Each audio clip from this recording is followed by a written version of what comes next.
Появление на дорогах Удмуртии первых автобусов стало настоящим событием для жителей республики. Прокатиться на чудо-технике с деревянным кузовом мечтал каждый.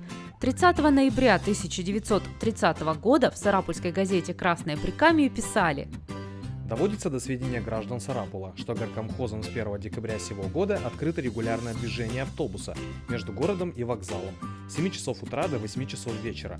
Отход от дома крестьянина в 7 часов утра, от вокзала в 7:30, аккуратно через каждый час.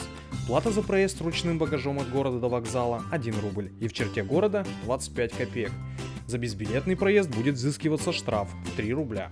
Передвигались автобусы неторопливо. Скорость движения по мощенным улицам не превышала 25 км в час, а зимой из-за отсутствия качественной резины движение практически замирало. Первые ижевские автобусы, начавшие движение 8 июня 1932 года, ожидала печальная участь. Они сгорели, едва отработав пару месяцев. Документальная причина пожара не установлена, но, по слухам, поджог устроили частные извозчики, почувствовав серьезную угрозу для бизнеса. В октябре года следующего в Ижевске проходила обкатка экспериментального автобуса ГАЗ-0330.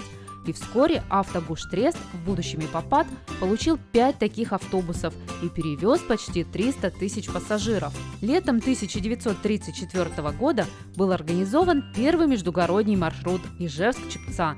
В годы Великой Отечественной войны ушедших на фронт водителей мужчин заменили женщины.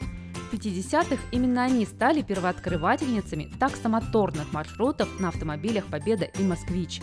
До января 1958 года оплата за проезд зависела от количества остановок. Позже, после денежной реформы, цена билета стала единой. Особое место в автобусной истории Удмуртии занимают машины ЛиАЗ, Икарус, МАЗ, НИФАС, автобусы малого и среднего класса ПАС, микроавтобусы «Газель». Сегодня на балансе автотранспортных предприятий Удмуртии находится более 1000 единиц пассажирского и грузового транспорта. Обслуживается около 500 маршрутов. Хотите знать больше? Оставайтесь с проектом про 100 лет Удмуртии.